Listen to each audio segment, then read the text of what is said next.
Welcome back, everybody, to the Bleacher Brothers Sports Network. After a short weekend hiatus, yet again, we're back here on Back to the Dugout to give you guys your weekend MLB roundup. Not a lot of NCAA baseball news going on recently, so sticking to the MLB, which is in full effect, which is now getting through its dog days of summer phase here as we are about to get through the end of August here. We transition into September baseball. Teams expand again, and we get into the postseason. A lot of exciting stuff to talk about there. But in terms of the here and now, we've got Dylan Cruz called up to the majors this weekend for his debut today. So we're going to be talking about what Dylan Cruz can bring to the Washington Nationals.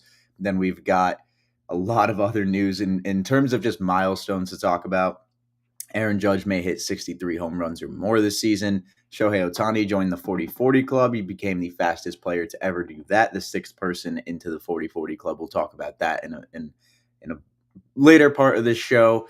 It's being August 26th. There's still going to be a first in baseball happening today. We'll talk about that later on as well. The White Sox are still making headlines despite being just historically bad. And we'll recap the series of the weekend and talk about some other news, as well as giving you guys 5 player prop picks that I have for today's MLB slate, and that'll take us to the end of the showtime today.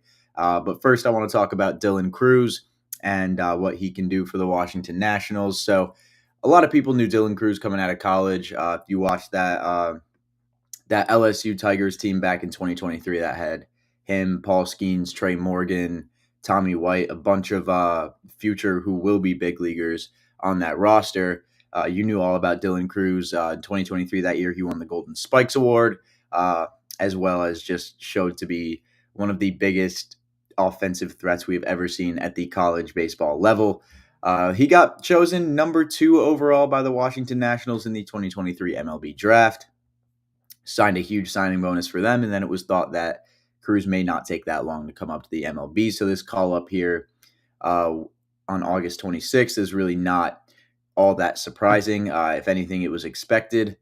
So this is a very exciting moment for a lot of Nationals fans and a lot of just baseball fans in general. A lot of LSU Tiger fans especially. But the former LSU Tiger national champion, number 2 overall pick, Golden Spikes winner, and now baseball's number 3 overall prospect is bringing in another new piece to this young core. We saw him call up James Wood. I think that was a month or 2 ago. It's been a good amount of time since he's been called up, so he's starting to get comfortable at the MLB level, and that's, I think, what they expect to have with Dylan Cruz, a guy who is just an incredible athlete who can man the field very, very well like James Wood can. They're going to have him getting some chemistry together with him and some reps at the end of this season, so hopefully a team that's looking to be a little more competitive in the future can come out and do more next year with a little bit of experience under their belts. So not just entering the opening day roster next year with no experience with these guys.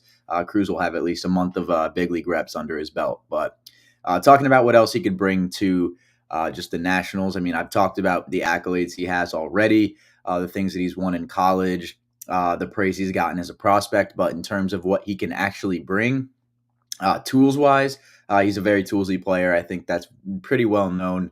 They're getting an incredible athlete at the center field position, just a guy with plus speed for sure.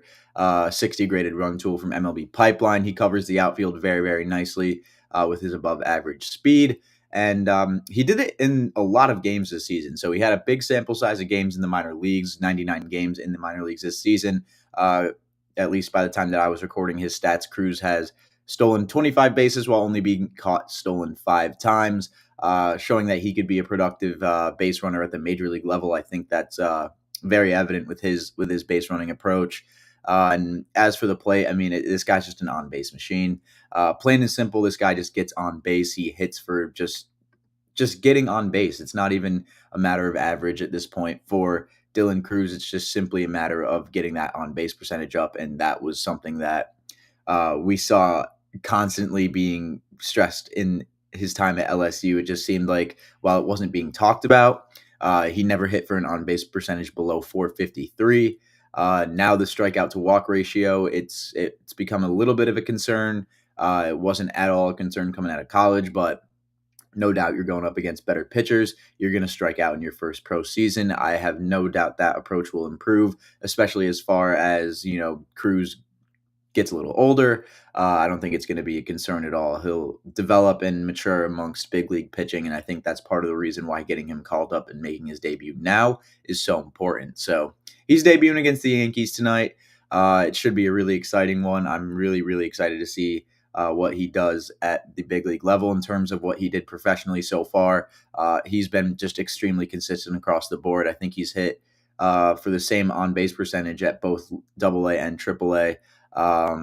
I actually have his stats here, so I can actually say them for you guys, so we can get on the same page here. But in terms of batting average, it was pretty much the exact same: 271 in Rochester and AAA, and then 274 in AA Harrisburg.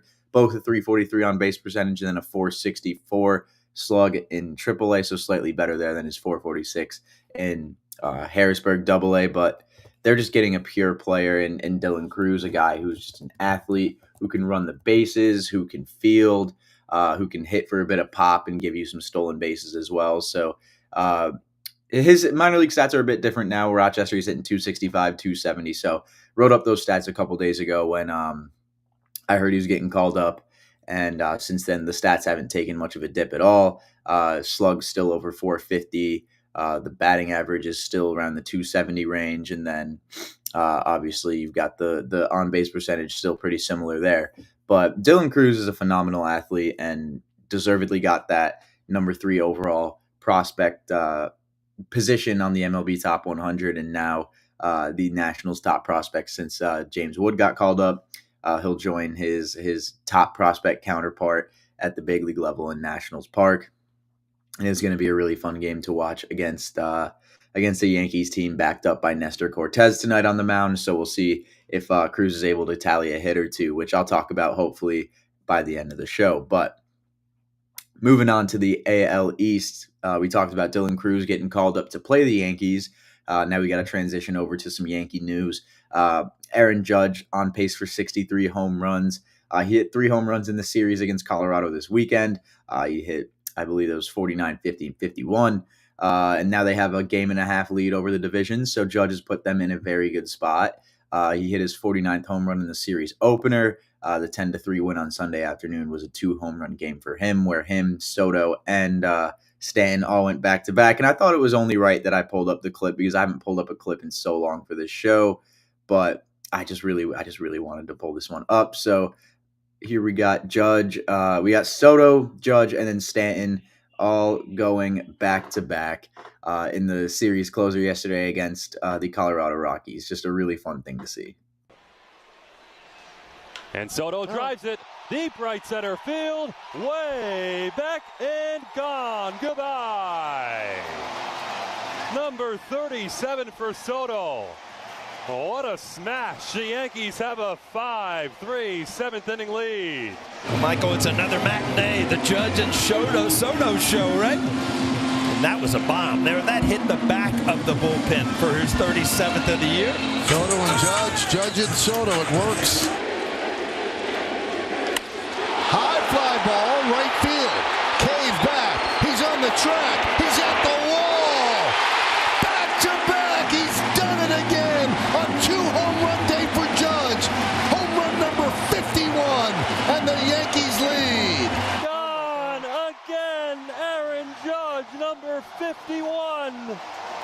Soto and Judge go back to back. The stadium is raucous as the Yankees have a 6-3 lead. There's got to be another league these guys need to play in, right? I don't know what league could hold him right now. So he's having a magnificent year. That one is drilled deep to center field. Doyle back, still back, track, wall. See ya! Oh, ho, ho! Into Monument Park. Putting on a show.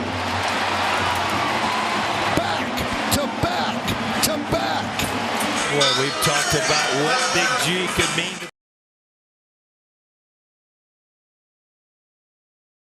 And sorry, I was muted there. Yeah, that's just everything you want to see as a Yankee fan. Judge just doing great things. Soto hitting bombs, and then Stanton getting down there and getting another one out to go into Monument Park. That was awesome.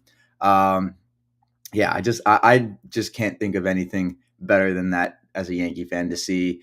Judge now joins elite company as a player to record 350 home run campaign seasons.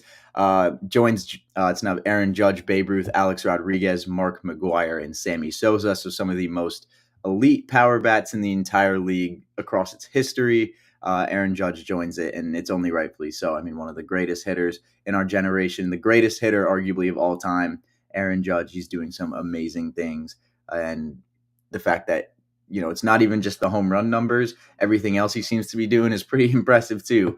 I mean, you look at the AL walk leaders, and it's clearly Soto and Judge. The two are pretty tight there at the 1 and 2 spot with 108 and 106. But the third spot is Gunnar Henderson, who follows in with 65 walks. So there's just something insane with these two. You heard the broadcast. I mean, is there a league that these two can play in that Judge and Soto can be stopped in? Because, I mean, it's not the MLB right now. They're doing some pretty amazing things. And hopefully with the 1.5 lead over the Baltimore Orioles, they can close out that division in the next month and take home a much-needed division title for their fan base. But moving across the country here to LA, where we talk about a team that maybe the Yankees will face in the postseason. We'll just have to see if that amounts to anything here. But Shohei Ohtani joins the 40-40 club in absolute dramatic fashion with a walk-off grand slam against the Tampa Bay Rays. And I got that clip. So let's watch Shohei Ohtani hit the 40-40 club, one of the most prestigious clubs in all of baseball. And now Shohei Ohtani is a part of it. So take a look at this. Around, if they have a left-handed opener on the roster, probably going to get used against the Dodgers. Tough play right here. Not in time. And the speed of Ohtani gets him an infield hit. Lone strikeout. There goes Ohtani, and he's going to steal it. Number 40 for Shohei. And so he's one swing away at this point from history. Now we talk about it. He'll go a whole game and see one good pitch to hit, sometimes none. But the pressure on here, there's nowhere to put it. You've got to come after it. First pitch. Fly ball, right center field. Series going back. He's at the track. He's at the wall. 40-40. Walk-off grand slam. No way. What a moment. History. The 6th member of the 40-40 club makes the most dramatic entry into the club you could imagine with a walk-off grand slam. So, I mean, you heard it, the most dramatic way he could have possibly entered the 40-40 club, the 6th player to ever enter it, which is crazy to me. I thought it would have been a little bit more, but only the 6th ever. He joined some elite company himself, and in the most quick and dramatic way he could have done it, the fastest player to reach the 40-40 mark, joins it with elite players, like I already mentioned, with 2023 Ronald Acuna Jr., 2006 Alfonso Soriano, 1998 Alex Rodriguez with the Mariners, 1996 Barry Bonds, and then 1988 Jose Canseco. He's doing great things. I mean, that's all you could really say. Ohtani, I've said it multiple times, when he can't do one thing like pitch or field, he's going to only elevate the other parts of his game more, and that's what he's doing with the home runs and the stolen bases. Now we'll see if he makes that push for the 50-50 club. I personally think he does, but we'll see if he ends up getting there. It'll be a really fun thing to watch. And now, if you're a Dodgers fan, you not only have a division to protect, but you now have Ohtani that you want to see go out there and get 50 home runs and stolen bases. So a lot of stuff to watch. If you are a Dodgers fan, you probably have never been happier. So moving down to, I mentioned this earlier when I was kind of giving like the show topics for today, but the fact that we have something that's going to be an MLB first today is kind of crazy to me, being that it's just a random Monday on August 26th, 2024. You wouldn't think that just a first of anything is going to really happen. But that's not the case today. Danny Jansen is going to be playing in a continuation of a Red Sox Blue Jays game from earlier this season on actually 2 months ago, June 26th, where he was hitting for the Toronto Blue Jays. And right when he was hitting, the game was suspended for weather. And, 2 months later, we're now getting to the point where they're ready to continue this game.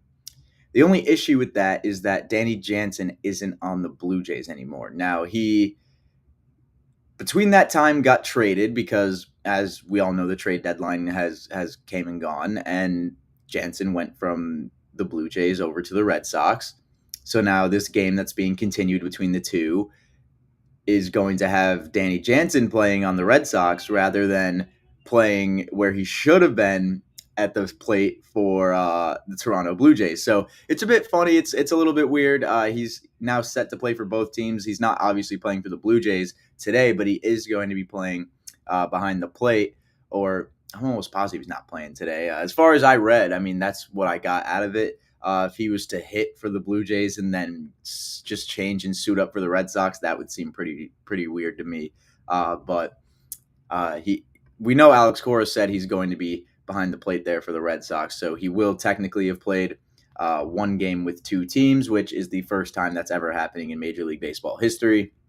Pretty cool, pretty weird stat to like kind of just bring up, but I thought that was pretty interesting nonetheless to bring up. So yeah, Danny Jansen making history. We'll see if there's anything at the Hall of Fame for that in the coming years. But that's a pretty cool little note for today's games on just a random Monday slate here in August of the Major League Baseball season. But now on a bit more of a negative note here, the Chicago White Sox, they somehow continue to make headlines for how bad they are, and it's really just because of the historical pace that they've lost games. Second fastest team in the modern era to 100 losses. Now, I looked up how bad it could truly get to see if they would have any shot at becoming the worst record team in Major League history. I believe that belongs to the 20-win Cleveland Spiders, and I think that was like before 1900. But yeah, the White Sox are pretty bad, and they're 31 and 100. 44 and a half games back of the division lead. They've been long eliminated from playoff contention. I think they were gone from that before I even came back down here to Florida, and I was still doing the show based out of home up in New York. But they've been long gone out of the playoff contention, and going forward, it doesn't get any easier. And I mean, you're the worst team in the league. Obviously, we're going to look at your schedule like that's pretty difficult in comparison to you, but they have some tough matchups, and I mean, not just like one matchup here and there, and then they get to play some easy teams. Like they do have two series against the Angels, and then one against the A's, and then they wrap the season up facing the Tigers, which I mean still isn't easy for them by any shot in the world. It's still not easy, especially if they have to face Tariq Skubal.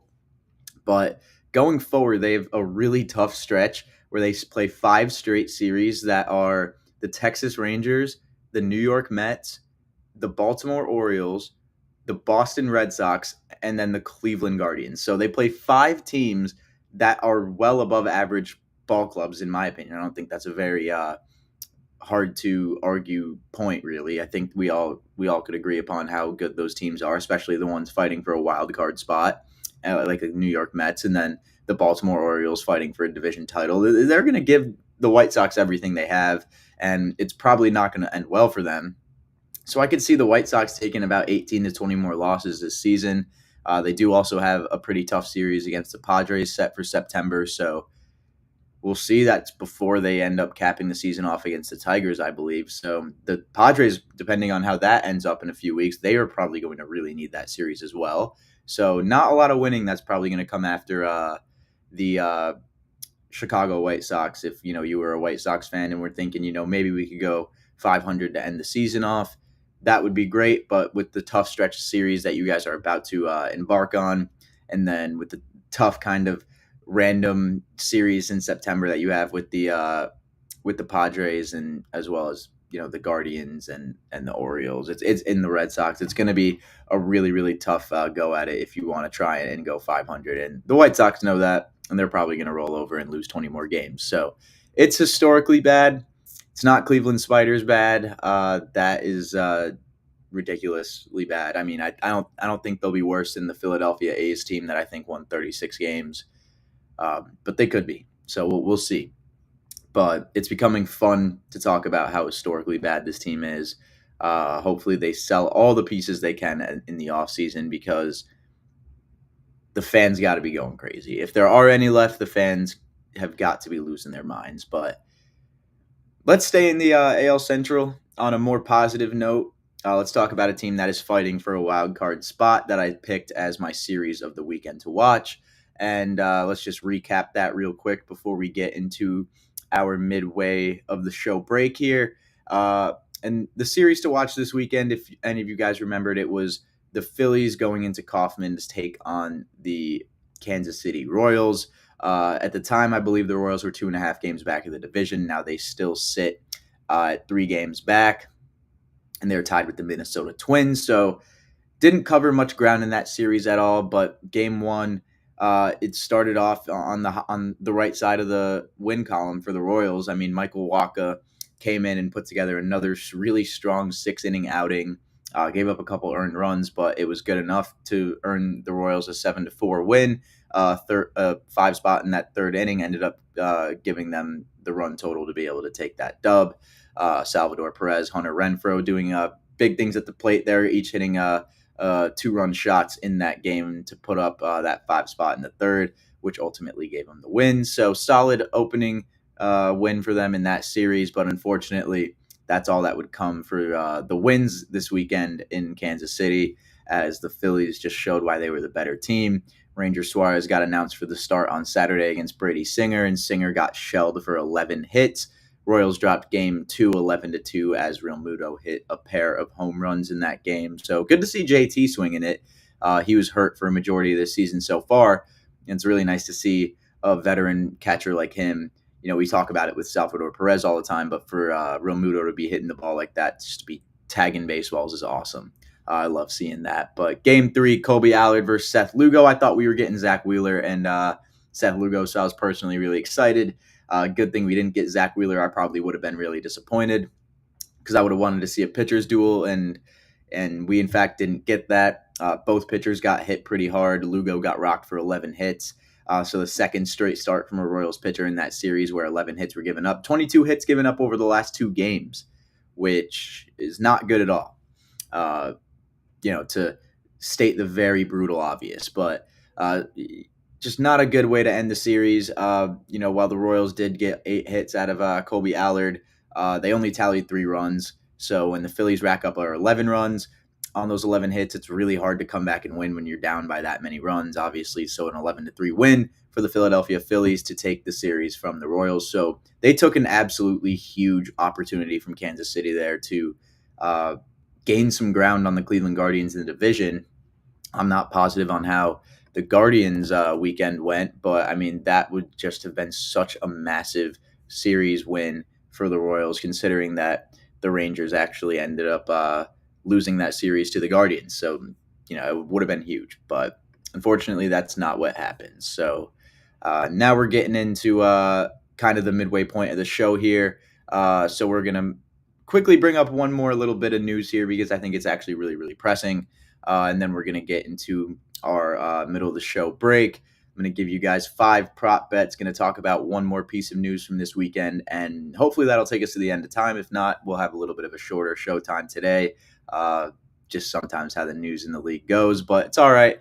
For one little bit of piece of news before we get into the break here, kind of separate from what you see on the field, it's a bit of memorabilia news. Now, you think baseball memorabilia, you're probably thinking baseball cards, Honus Wagner's baseball card.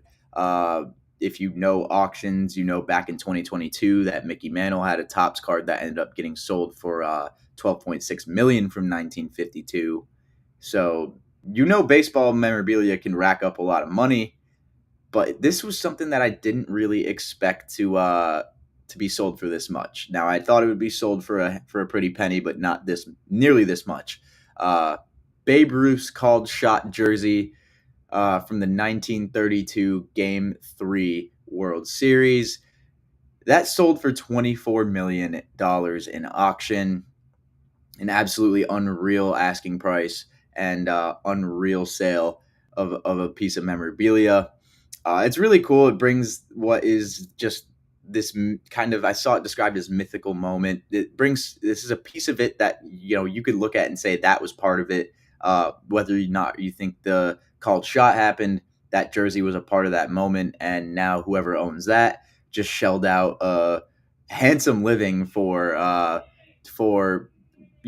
to be able to say that they now have a piece of history that belongs to them. And that's probably the coolest piece of history in baseball you can have. I can't think of anything off the top of my head that's cooler. I mean, the debate of the called shot. I mean, that's just such a cool thing to have in your collection to say, yeah, that called shot. Well, you may not think it happened, but I've got the jersey from that moment.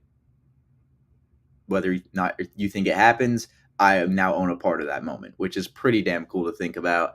This was an anticipated auction, I guess. I saw an article posted about it 100 days ago. So it's been pretty anticipated the last few months, and now we've seen an insane sale of it.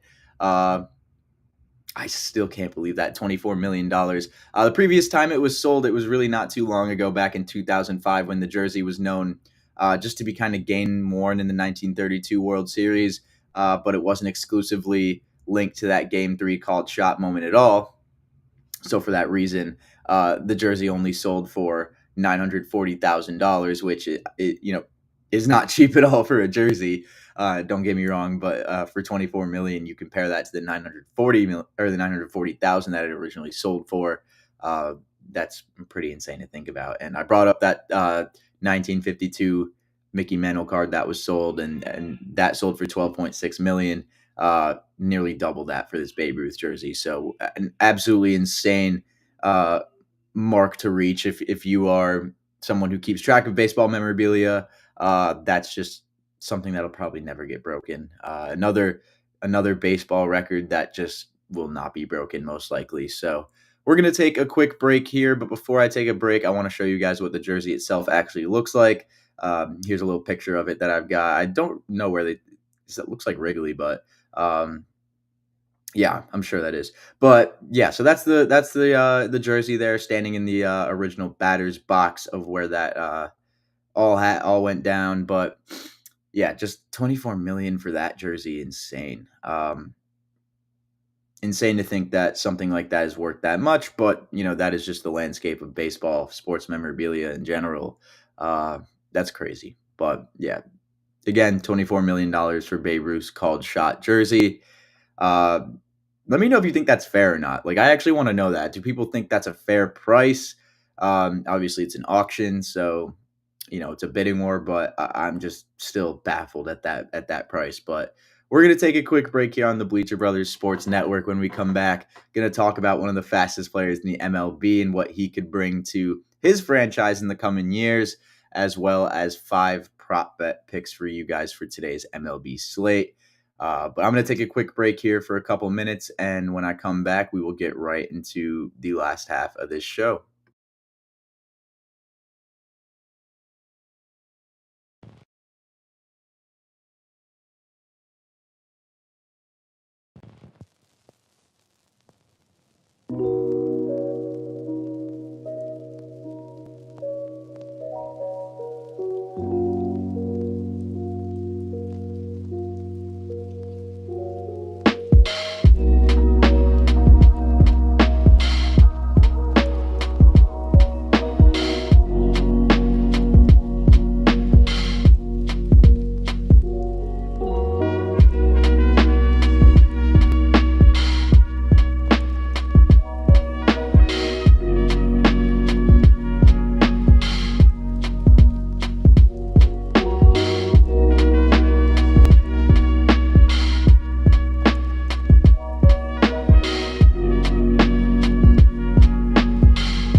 We're back for the late half of the show here on the Bleacher Brothers Sports Network. Welcome back, everybody, to another episode of Back to the Dugout. As always, your host, Toby Schulman, here to give you the last half of this Monday afternoon show.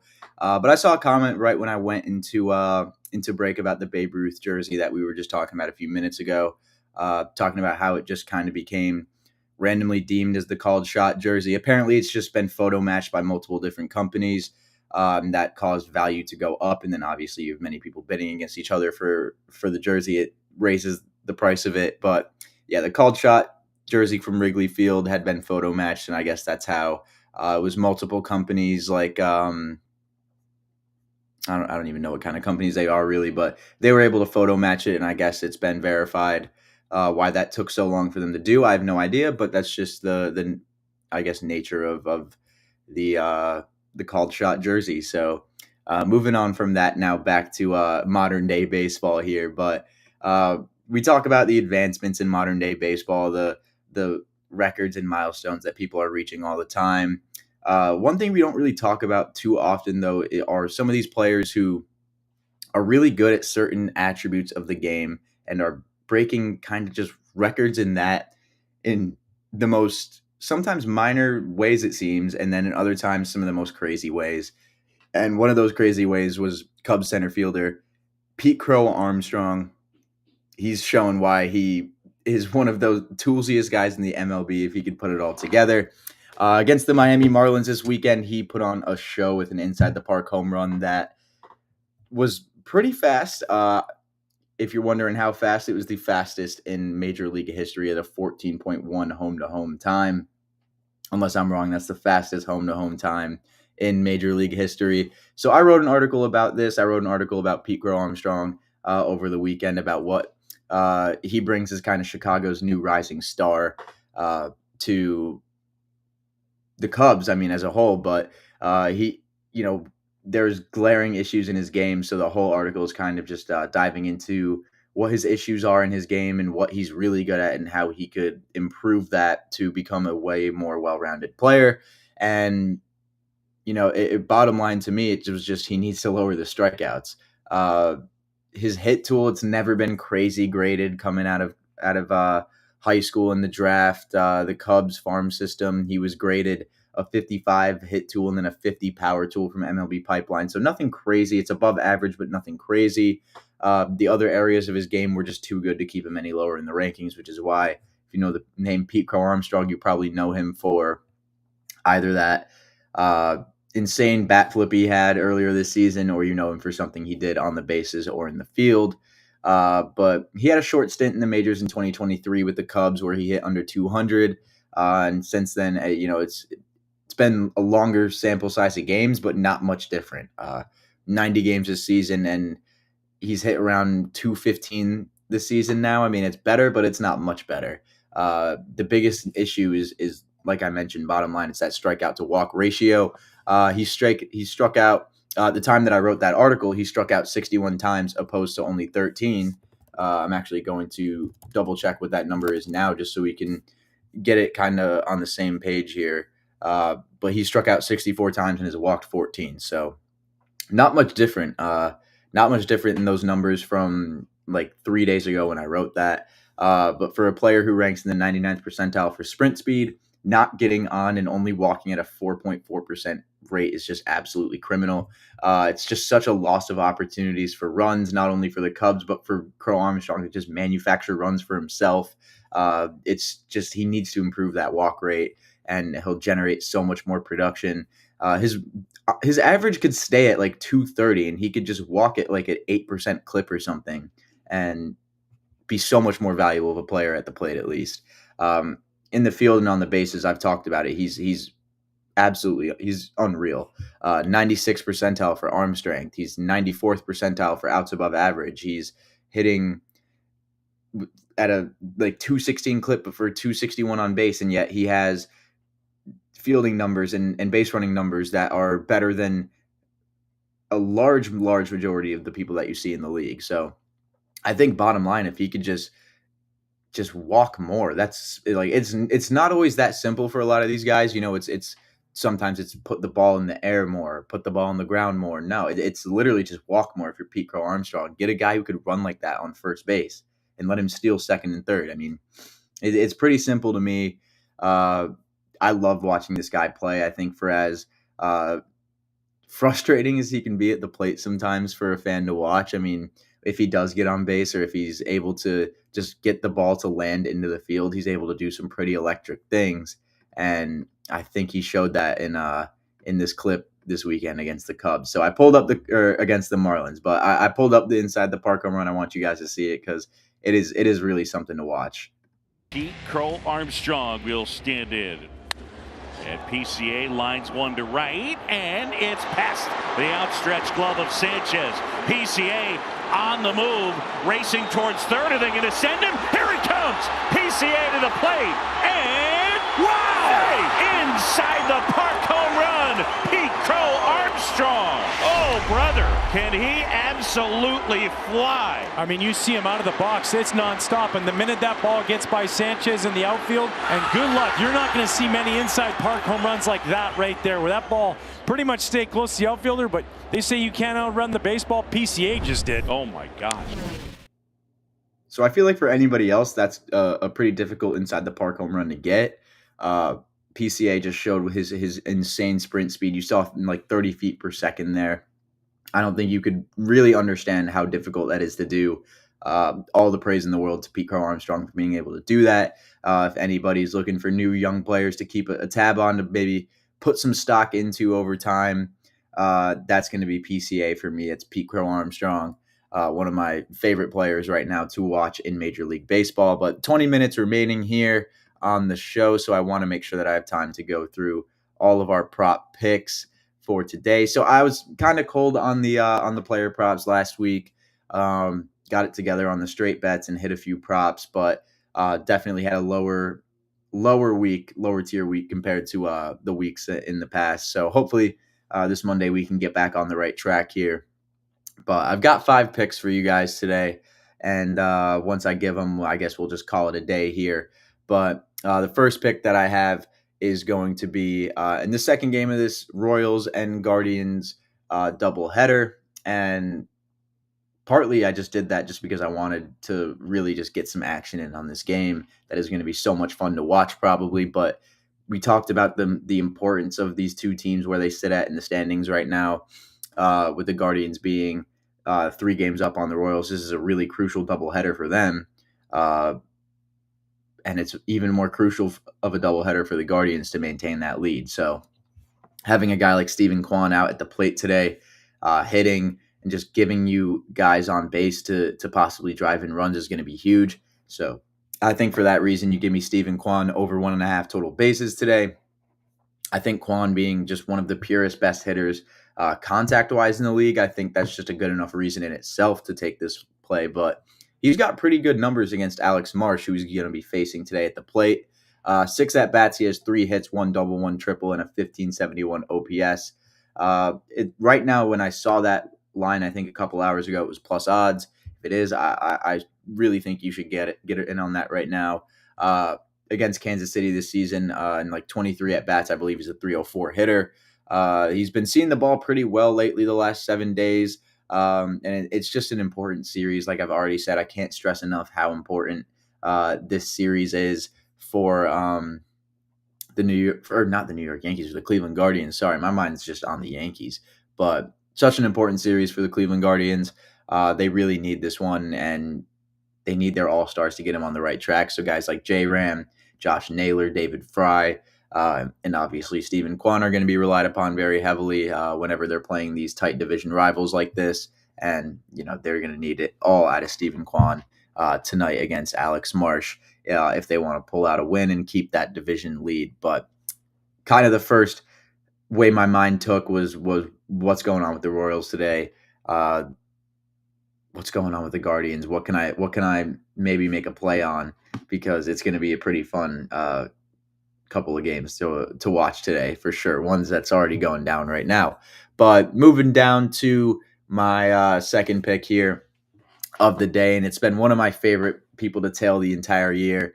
A pitcher who has had a lot of success with this ball club this season, who has really just stood the test of time this season, who has really showed up when they needed him, who's been a workhorse, who has a no-hitter to his name, has been ejected out of a game for foreign substance. It's been a roller coaster of a season for this guy, and that's why I love watching him pitch. An all-star snub, in my opinion, Ronel Blanco of the Houston Astros.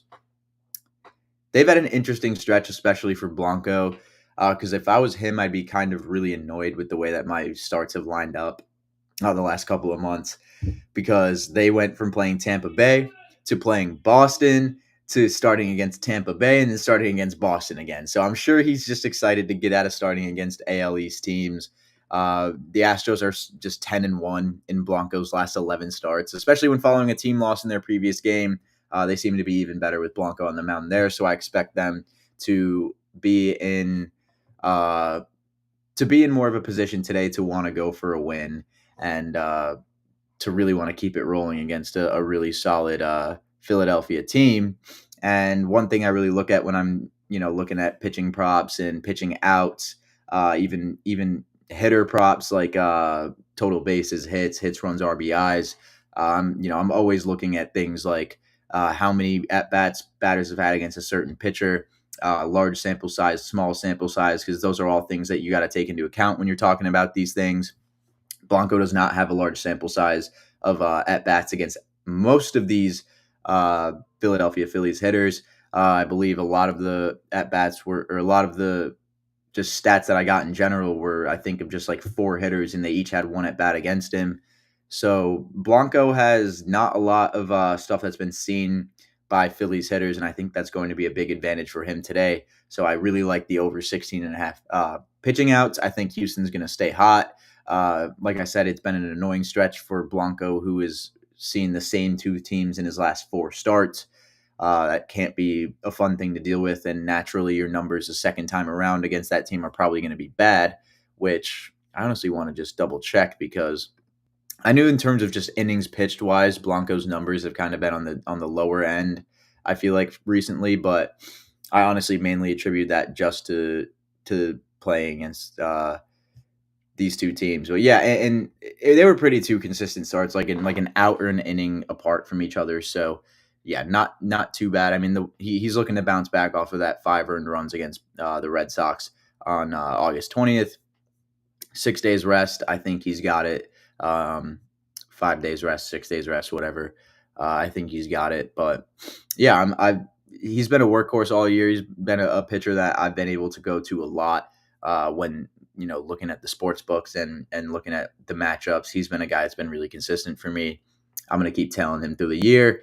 He's just one of those dogs that we constantly come back to here on Back to the Dugout. But moving down, I got 3 more picks to give in the 14 minutes remaining of this show. And I mentioned this briefly in the opening part of the segment 1, but Dylan Cruz making his debut tonight. And I think it's only right that you give yourself a little bit of action on that game. You give yourself a little bit of action on Cruz's debut. And why not take his over 0.5 hits while it's probably heavily favored right now against a left-handed Nestor Cortez? I can't say it wouldn't be fun to watch, to just root for a guy in his first game to get a hit. That's fun. Everybody can agree that's fun. You throw half a unit on it or something. You can have a lot of fun with Dylan Cruz's debut tonight. But yeah, I really think a hit's due for him here against a left-handed Nestor Cortez, a guy who's got a 5.45 ERA on the road. He's looked better recently with a couple back-to-back 7-inning starts, but one of those was against the White Sox, so I don't really take that into account too much. One was against Cleveland, but yeah, I don't know. Nestor's not always the most consistent pitcher for me to want to go to every single day, so yeah, I'm gonna fade him there, and I'm gonna take Dylan Cruz if Nestor shoves and the Yankees win and he throws 3-hit baseball. I'll gladly take my loss on that one. But Dylan Cruz, I think it's only right that on a guy's debut you try to have a little bit of fun and shot a hit for him. I did it in James Wood debut. I did it in Jacob Wilson's debut, and I'll continue to do it for these prospects that I've been following that I enjoy watching play baseball. You got to show the love, and they reciprocate it back. So a couple more prop picks here, both hitting props, but First one I had was not a player I thought I would ever throw a player prop bet on like this season, but it's Whit Merrifield, who now is a well-known member of the Atlanta Braves. They're facing Bailey Ober tonight in the Minnesota Twins. So we pivot from the AL Central, from the Guardians and the Royals, over to the other team that's looking to cover some ground, and it's the Minnesota Twins, 3 games back still. But I think Whit Merrifield tonight, he's got great numbers against Ober with 4 hits and 10 at-bats for a 400 batting average with 1 double and 1 triple. Makes me feel pretty good about a hits, runs, and RBIs combo stat pick. So that's exactly what I did for this one. Over 1.5 hits, runs, and RBIs. Get some okay value on that. Better than obviously 0.5 or just half a hit or 1.5 total bases. I like the hits, runs, and RBIs. I think he can be a run that gets scored today if he gets on base. I think that his numbers in 10 at-bats, that's pretty significant to me against one pitcher. I like what I saw out of that. I think he had a larger sample size against Bailey Ober than a lot of the guys on the Atlanta Braves did. This is a guy who's very familiar with the AL Central. That's a guy that I really want to come back to, especially when he's hitting the ball well. I mean, he's seen the ball pretty well in the last 7 days, walking more than he's struck out in the last week. 7 hits and 20 at-bats, including 2 doubles and a triple as well. So he's hitting the ball, and he's hitting it all around the field, it seems like. So this personally, to me, is a weirder one for sure, but one that I definitely can look at and think, yeah, that one would make sense to pick. I think that one would make sense. That's one of those where you kind of just had to let me cook a little bit there. Hopefully it hits, because if it does, I'm going to be pretty happy about that. That would be a pretty cool one to hit. Just one of those random just player props that you really just grind on, and you want to see something like that go right, at least for my betting log. But last player prop, this is one that I think every time I seem to pick this guy, he just doesn't do much. But Luis Arraez over 1.5 total bases, I think, is a really solid play here. So he's got really good stats against Kyle Gibson. Well, he only has 1 extra base hit against him for a triple. He has 7 at-bats and 5 hits. So a 714 batting average, a 1714 OPS. And then, like I said, only that 1 extra base hit. So, that's whatever. But 2 multi-hit games against the Mets in their 4-game stretch against them recently, and he's coming off of 2 hitless days. So he's certainly going to look to get back on track against Minnesota here in this series. Against his former club. I always forget about that. I always forget Luis Arraez was AL batting champ with the Minnesota Twins, or was a could-be AL batting champ, I should possibly say. But shorter show today. It's 251. That's all I really got. That's all I could really scratch around from news this weekend. You guys have seen it now. 5 picks for this slate. 5 player props, and yeah, I mean, there's not much else I really got for today. Like we've talked about, man, milestones are being reached. Players are coming up. This is an exciting time in Major League Baseball. While it's not the most exciting, it is pretty exciting. So glad I got to get the Monday show in for you guys. As always, we are doing these Mondays and Thursdays, 2 to 3 p.m. here on the Bleacher Brothers Sports Network.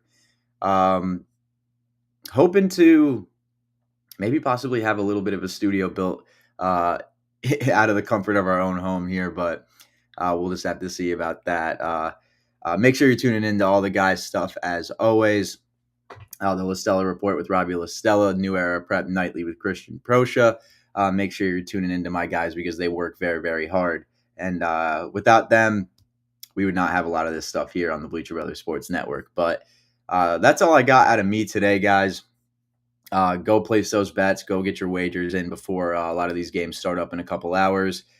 Watch some baseball. Watch Dylan Cruz's call up. Watch Royals and Guardians play. Watch something. There's a reason to watch any type of baseball right now.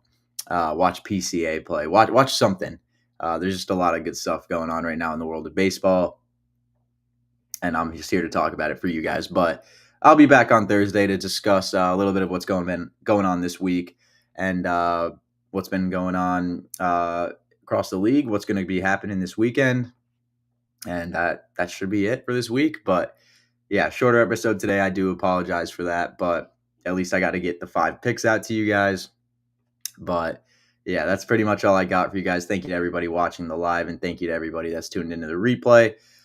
We really appreciate you here on the Bleacher Brothers Sports Network, and I do here on Back to the Dugout especially. So with all that being said, I'll be back on Thursday, and we'll talk about more baseball, and I'll get you guys ready for baseball this weekend. But everybody have a great rest of your day. I'm Toby Schulman here on Back to the Dugout for the Bleacher Brothers Sports Network, and I will see you guys next Thursday.